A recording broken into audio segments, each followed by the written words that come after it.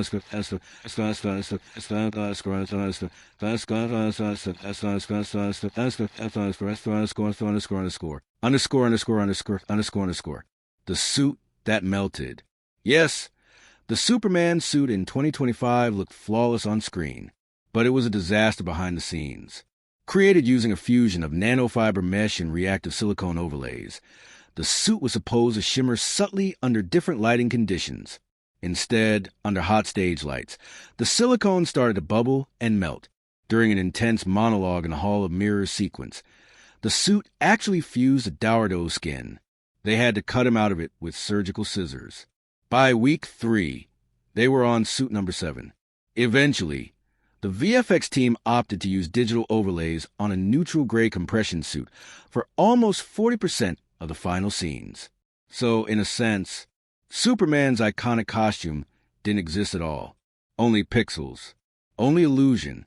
Underscore, underscore, underscore, underscore, underscore, underscore, underscore, underscore, underscore, underscore, underscore, underscore, underscore, underscore, underscore, underscore, underscore. The cameo that got cut, then leaked, it's now part of urban legend. The missing scene with Henry Cavill. Yes, it was shot. A post-credits cameo. A poetic handoff. Dourado Superman meets Cavill's in a dreamlike void, trading glances, one fading as the other arrives. But Amal cut it, not out of disrespect, but because it undermined the finality of death. In her view, Superman isn't a role passed on. It's a soul reborn. Still, the footage leaked. Grainy, compressed, bootlegged. Fans speculated, argued, divided. Some claimed it was AI-generated. Others claimed it was deliberate. The truth? Even the cinematographer didn't know it was being shot. Amal arranged it privately off-book, with a skeleton crew and no studio authorization. To this day, it remains the most whispered about 32 seconds of the entire production. The day the script was burned. Halfway through shooting, Amal walked into the main tent and did something unthinkable. She burned the script. Literally, a stack of printed scenes, tossed into a bin, lit with a match. No backups, no warnings, just smoke. Actors froze. Producers screamed. And Amal said, "The blueprint has done its job. Let's make the house." From that day on, all dialogue was improvised within the structure of scene outlines.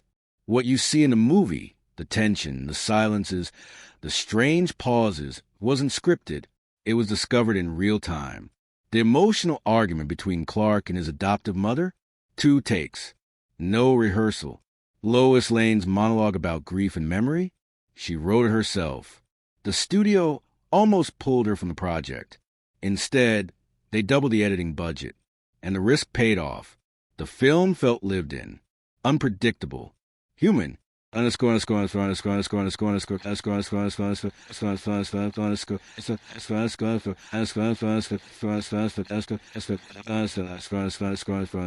underscore, underscore, underscore, underscore. Extras who weren't extras. In one of the film's most gripping crowd scenes, an alien ship crashing into Metropolis. You'll notice the faces look unusually terrified. That's because they were. Instead of using trained extras, Amal cast real people from a disaster response therapy group. Individuals with lived experience in earthquakes, fires, and conflict zones. She let them react as they naturally would. She gave no direction. They cried, screamed, froze, and one woman collapsed during the take. Not out of fear, but catharsis. She later said, "I didn't know I needed to run again to realize I was still alive." That's the kind of director Amal Khoury was. Underscore, underscore, underscore, underscore, underscore, underscore, underscore, underscore, underscore, underscore, underscore,